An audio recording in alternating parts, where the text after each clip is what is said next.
Good afternoon, Year 8. Welcome to another lesson on travel writing. Today we're going to focus specifically on similes and metaphors and kind of honing and focusing our ability to use those in an appropriate way.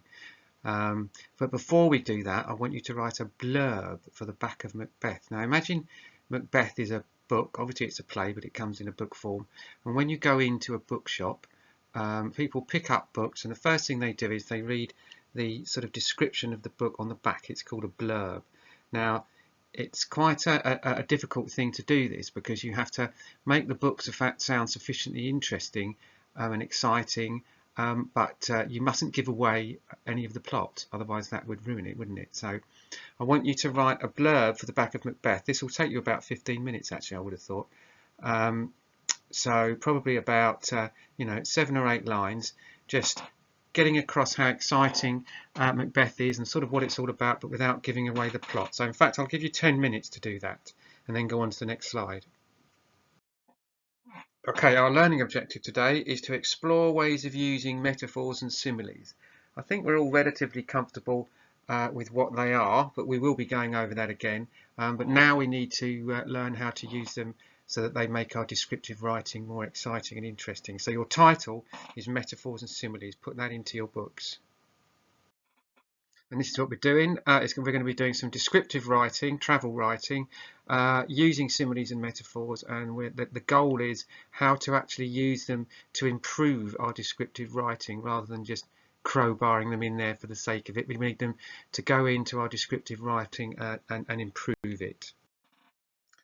Now here's two similes. The sun is like a pool of golden snakes glistening in the sky, slithering in circles. The sun is like a ball, yellow and shining. So copy down the simile you think is the best and explain what you think a simile is. And then don't forget, at the end of this, I'd really like to see your work. I'm seeing lots of your work, so keep it coming.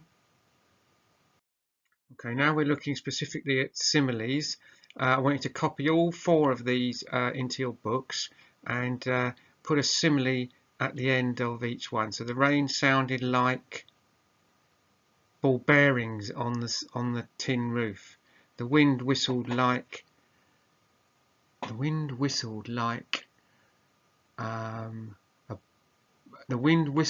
demented busker or something. Anyway, you get the idea. So do all 4 of those, be imaginative, and again, as I say, send them to me, attach them and send them to me. You've got 10 minutes to do that. Now when we've talked about similes and metaphors in the classroom, I've always used that example, haven't I, that there's the moon was like a silver coin is a simile, the moon was a silver coin is a metaphor. So write now down your definition of what a metaphor is. That shouldn't take you for more than 5 minutes.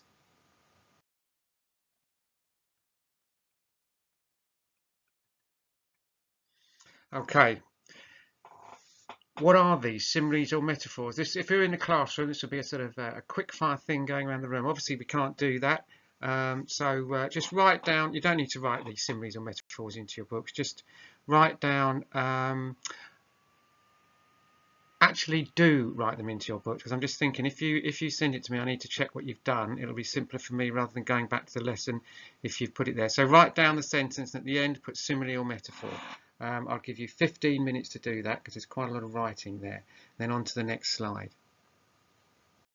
Now we're warming up now, so I want you to write a description of this scene and include a metaphor or a simile.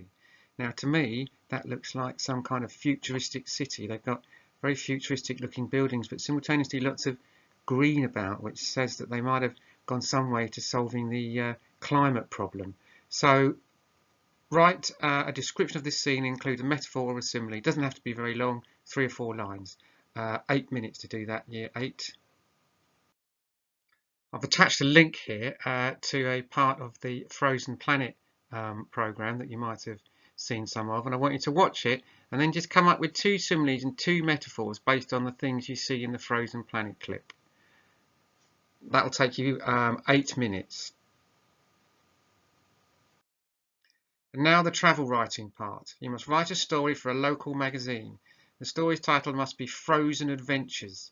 You must write about your journey to a snowy and cold climate. So you're a kind of guest contributor to a local travel magazine. You've been off somewhere cold. The title is Frozen Adventures, and now you have to write the piece for the magazine. So it's informative. Remember the Bill Bryson piece, but it's it's really your opinion. You're not selling anything. You're not persuading anybody of anything. You're simply recounting your experience. It could have been good, bad, or somewhere in the middle. But you must include descriptive detail, metaphors, and similes. So good luck with that. Make sure you send me this work if you can. I know some of you it's difficult for some of you, but if you can, it's lovely to see. It's fast becoming the best bit of my day when I finish making the lessons and I look on my email and there's all your lovely work waiting for me to read and give achievement points to. So enjoy that, excuse me, enjoy that year 8, and I will speak to you tomorrow, or the day after tomorrow in fact.